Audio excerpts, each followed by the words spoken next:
Let's take a look at what comes inside a standard SAV winch package.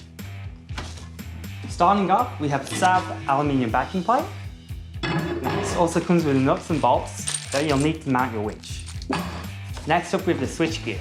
We have a solenoid block, circuit breaker, and also an up and down switch. Next up, we have a stainless steel anchor swivel and also a guide roller. After that, we go to the rope kit, which has chain on the inside. And last but not least, the winch. We also provide a manual to help you with fitting and operating the winch. Any questions, just give us a call or pop us an email at 7.